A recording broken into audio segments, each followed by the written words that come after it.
Issei, huh? So just after we join the Oda, we're starting to fight the group that supposedly inspired Mitsuhide to betray Nobunaga. I'm sorry, but it is damn near impossible to convey that a character is an honorable man if you have him switch sides twice, when there are so few missions in the campaign. It'd make more sense if he was being portrayed as an opportunist of some kind. I'm sorry, I probably shouldn't complain about things this guy hasn't done yet, but I still feel they gave him the wrong personality considering his actions.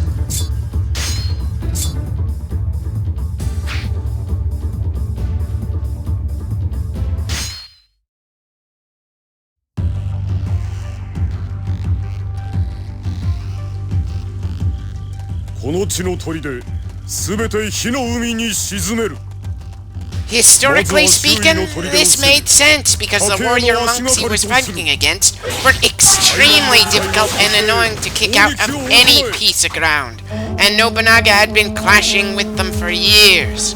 But the way this game portrays it, fighting against this faction is supposed to be his crowning moment of needless cruelty. I'm sorry, but considering all the other battles we've gone through in this game and the sheer number of people who don't stand a chance that we tend to take out in a given mission, it's gonna be quite an uphill battle to make this feel far more heinous than, say, Kenshin sharing a drink with Shingen in a field filled with the corpses of their own troops. If that doesn't show a shocking lack of concern for life, then whatever Nobunaga does isn't gonna make me feel too much sympathy for Mitsuhide turning on him afterwards.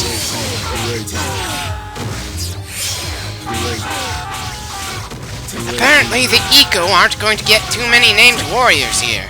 Definitely not making it easy to in any way sympathize with this new faction we've never fought against before. You don't have to come up with new sprites to give these monks fighting against us some names to gain some manner of sympathy.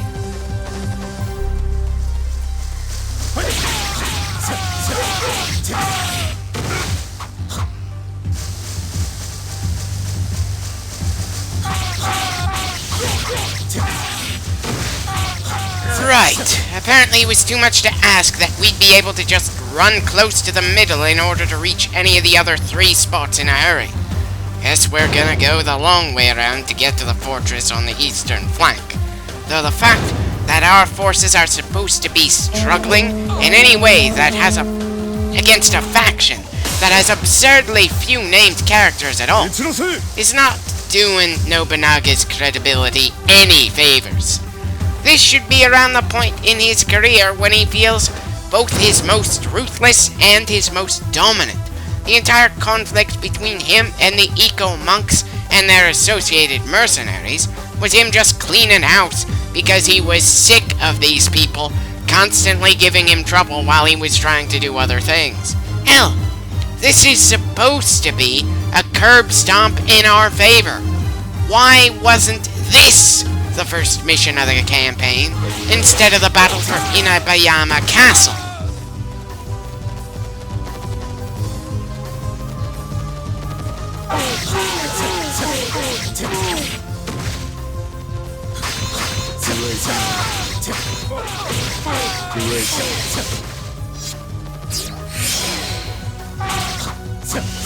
The game really likes to claim things are occupied way too fast, considering this castle is still primarily occupied by the enemy.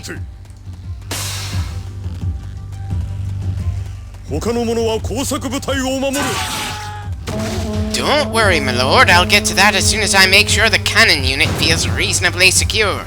Not that there's anything especially threatening down south here, just that I can't be in 2 places at once and everyone else in our army feels pretty bloody useless.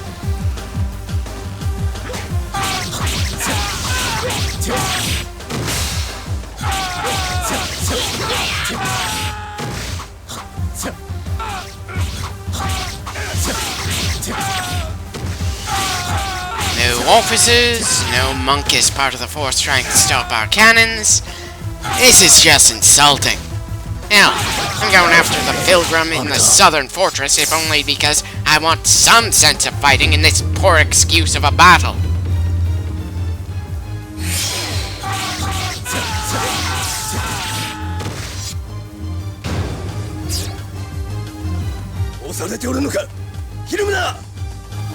You're faltering against a bunch of nameless schmucks. Remind me again why Mitsuhide felt the future was with the Oda clan?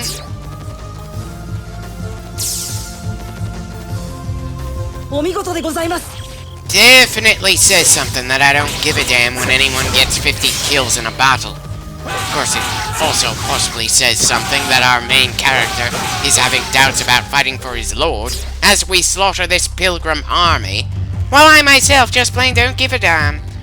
Does that mean I, the player, have few, if any, morals? Or is it the game that has failed to properly convey why this battle, which feels little different from our usual missions, is more morally questionable than the 25 other times we've gone into battle in this game so far?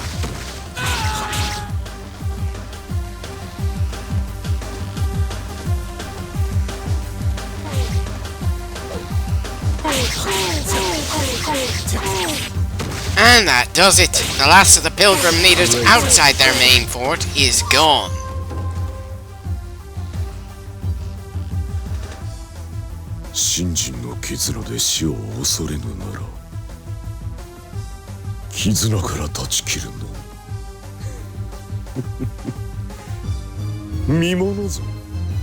Easier said than done, I'm afraid, my lord. Many people cling to their faith even as their bodies are completely destroyed.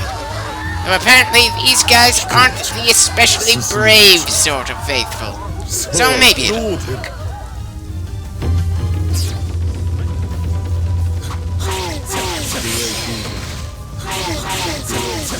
You know, since the fire is doing just as much damage to our guys as theirs, I don't see what the tactical advantage is of this.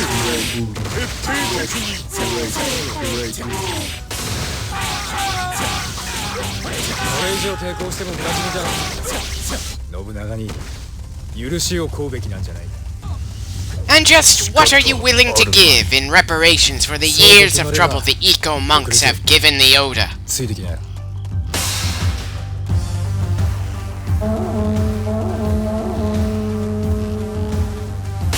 Wait, why would Mitsuhide be trying to prevent these guys from surrendering? Shouldn't surrendering stop the bloodshed, or at least make it more limited?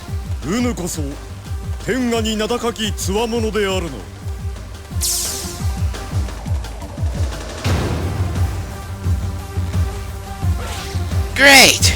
The enemy's morale is rising as they're getting ready to surrender. That makes absolutely no sense! At least not in the context of the situation we're seeing right now on screen.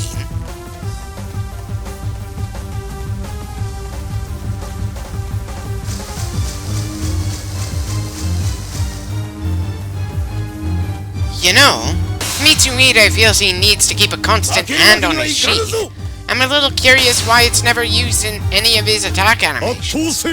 Maybe I just never hit the right button combinations, but I'd have thought that there'd be at least a few moves where he either draws his blade from the sheath or smacks an enemy with it.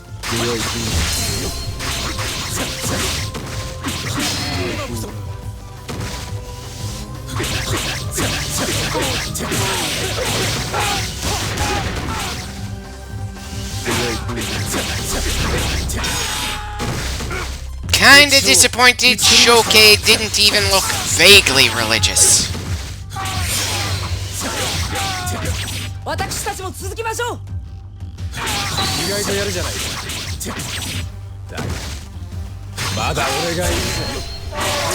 A little hard to forget about you while we're still slicing and dicing you and your men.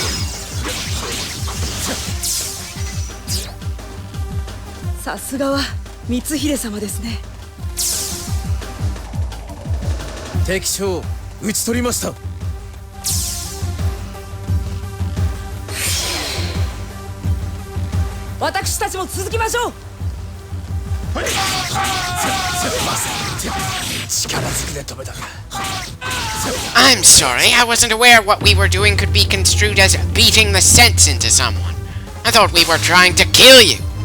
And we've seen and heard nothing which would imply that preventing the surrender was the better option. I mean, sure, surrender and retreat are considered shameful things in most warrior cultures, but come on. In the context of this story, what's going on here?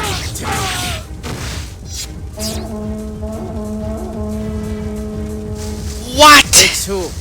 We were just told by our lord to prevent the enemy from retreating, and now we're being given an objective to make the enemy retreat?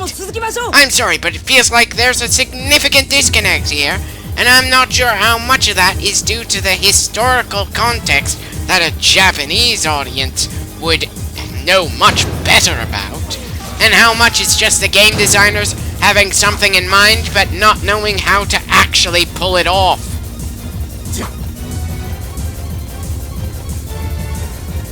Stay still! I want to kill you! Just why is it that an enemy unit is so much easier to escort to a location when I don't want to, but when we absolutely want to get an ally from point A to point B, they tend to go after absolutely any little distraction along the fucking way!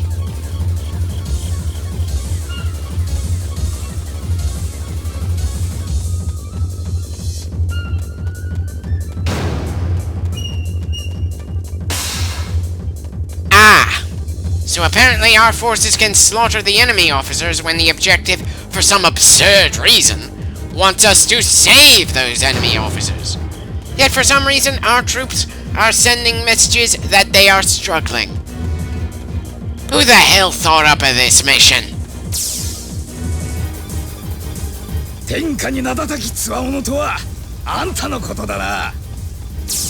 I'm sorry, was the guy who just got praised for the small benchmark of 50 kills supposed to be someone important?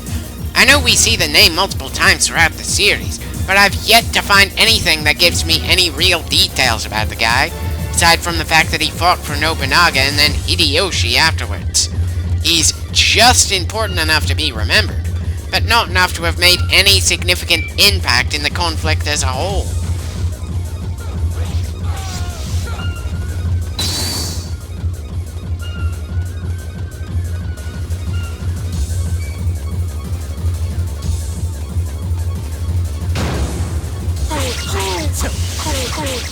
Sorry, this is one objective I don't give a damn about accomplishing.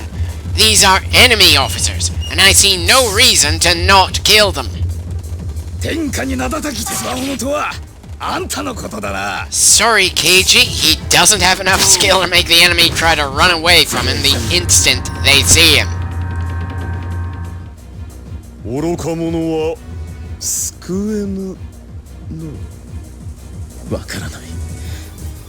What is there not to understand? I swear, the most baffling thing about this campaign is the motivations of our central character.